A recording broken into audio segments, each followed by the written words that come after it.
di tengah alun-alun kota ini darah bergelimang. Jadi kalau di Bandung ada Bandung Lautan Api, maka di Pamekasan ada Pamekasan Lautan Darah.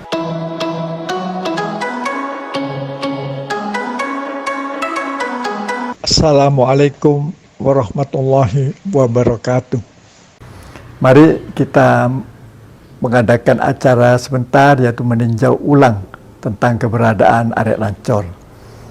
Bagaimana kita ketahui, Monumen Arek Lancor ini didirikan di tengah-tengah kota Pamekasan pada tahun 85. Yang dananya bersumber dari para tokoh Pamekasan yang ada di Jakarta.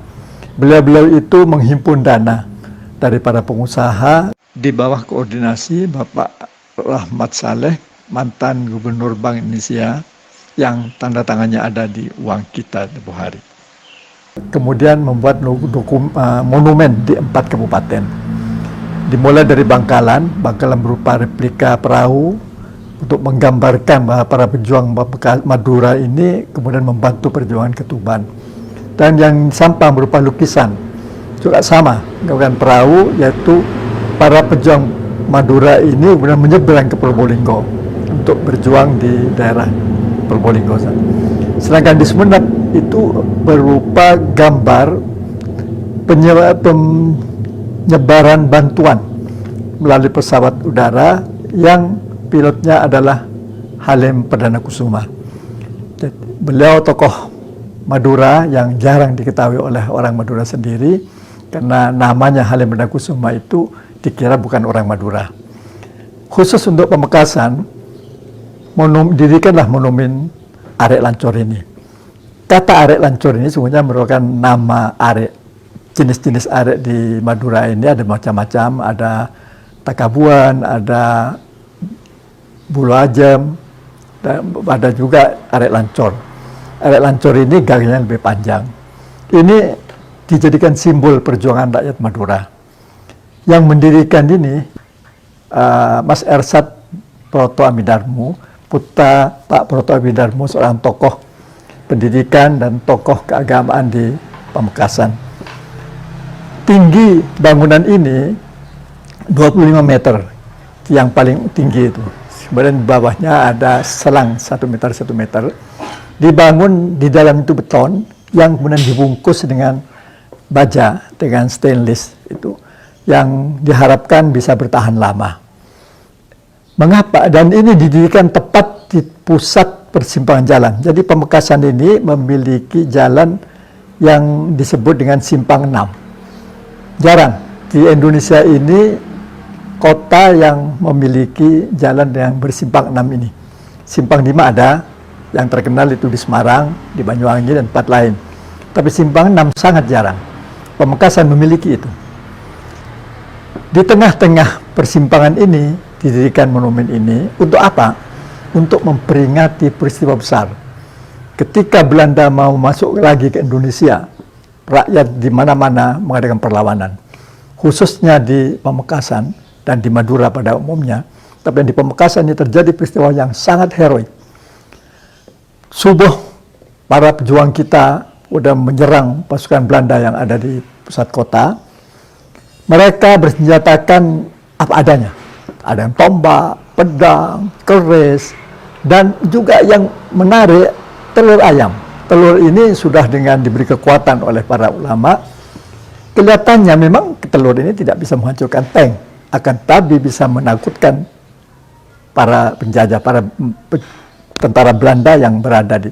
Dan betul, perjuangan luar biasa ini kemudian karena mereka bersenjata lengkap, senjata modern, maka berguguranlah wafat para syuhada dan pahlawan kita. Di tengah-tengah alun-alun, di tengah alun-alun kota ini darah bergelimang. Jadi kalau di Bandung ada Bandung Lautan Api, maka di Pamekasan ada Pamekasan Lautan Darah. Banyak para pejuang syuhada kita yang wafat di situ kemudian berhasil kita berhasil mengusir Belanda sampai ke selatan, ke daerah Petemon. Kemudian beberapa jam kemudian, sore mereka bisa berkonsolidasi dan masuk Bali. Sementara jenazah para pahlawan, para syuhada ini oleh Belanda kemudian diserok begitu saja, dimasukkan dalam sebuah lubang. Lubangnya itu ada di depan Masjid Jami. Dan di situ kemudian didirikan Taman Makan Pahlawan. Generasi muda kita banyak tidak tahu bahwa dulu di situ ada Taman Pahlawan, kemudian ada dua lagi, satunya di Desa Kelampar. Mengapa di Kelampar? Karena sudah Belanda balik lagi menyerang masuk kota, para pejuang kita mundur ke daerah Kelampar. Kemudian Belanda itu mengadakan menembak dengan tembakan dengan senjata jarak jauh, sehingga di sana banyak korban berjatuhan. Di sana juga ada Taman Pahlawan. Baru kemudian ketika Pak Bupati Pamekasan dipimpin oleh Pak Haliuddin, kedua Taman Pahlawan itu disatukan di tempat yang sekarang di daerah Panglekur itu. Itulah ceritanya mengapa monumen itu diletakkan di situ. Ini menggambarkan bahwa di tempat itu, di tempat ini, di depan Masjid Jami ini terjadi perang yang luar biasa.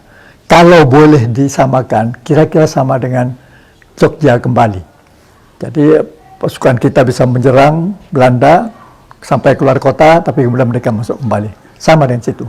Jadi Pamekasan punya sejarah yang sama dengan Jogja. Peringatan ini wajib kita ingat. Jadi generasi muda wajib tahu tentang peristiwa bahwa rakyat Madura, khususnya ada Pamekasan, betul-betul mengadakan perlawanan yang penuh heroisme. Yang harus kita aturkan, jiwa heroisme ini harus kita aturkan kepada generasi muda. Yang lama, yang sudah ada lama itu adalah masjid. Jadi Masjid Agung Asyuhada sekarang ini lama berdirinya, didirikan oleh Raja Ronggo Sukowati. Kemudian mengalami beberapa kali, lebih dari 3 kali renovasi, wujudnya seperti sekarang. Dulu di sebelah selatan dari Masjid Jami itu yang menghadap ke utara ada kantor pos besar di situ. Pos itu sedang berjaya dan banyak kalau pensiunan duduk di pendoponya. Di sebelahnya lagi baru kemudian didirikan Hotel Madura. Seberang jalan itu markas Kodim. Dulu jadi markas Kodim yang sekarang dipindah ke tempat yang sekarang. Di sebelah timurnya lagi, di pojok yang dijadikan kantornya Bank Jatim, itu dulu kantornya pusat pendangan. Di situ ada aula untuk penampilan pejuang anak-anak muda, generasi muda. Pejuang itu mengadakan sandiwara dan sebagainya untuk menggugah semangat juang. Ke utara sedikit adalah gereja. Sudah lama ada. Kemudian seberangnya jalan itu Irama, tapi Irama itu baru didirikan kemudian. Sebelah utaranya lagi ada Anim. Anim ini PLN yang sekarang menjadi rumah jabatan Pak Sekda.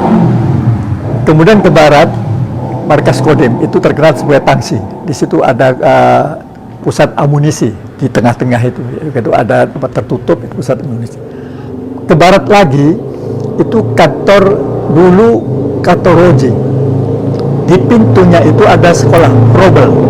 Frobel kalau sekarang TK. Loji ini pada tahun 50 kemudian dibakar oleh para pejuang, bumi hangus.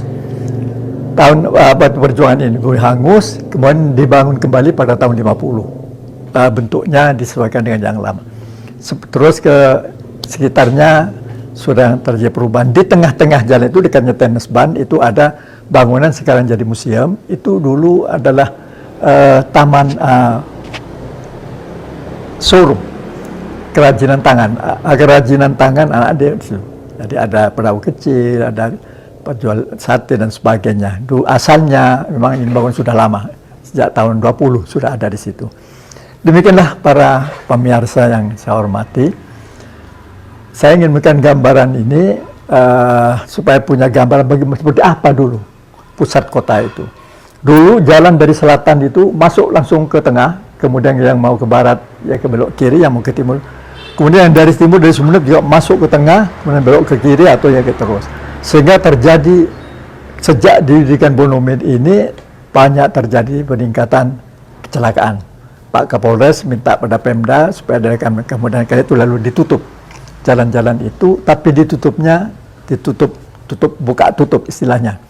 Ketika diperlukan, seperti misalnya kalau ada kunjungan presiden, karena presiden itu jalan tidak boleh bolak-balik seperti itu, belok-belok, jadi harus itu dibuka. Sehingga sekarang apa yang kita lihat seperti ini betul-betul indah sekarang, dan mudah-mudahan indahnya alun-alun ini menggambarkan betapa indahnya masyarakat Pamekasan.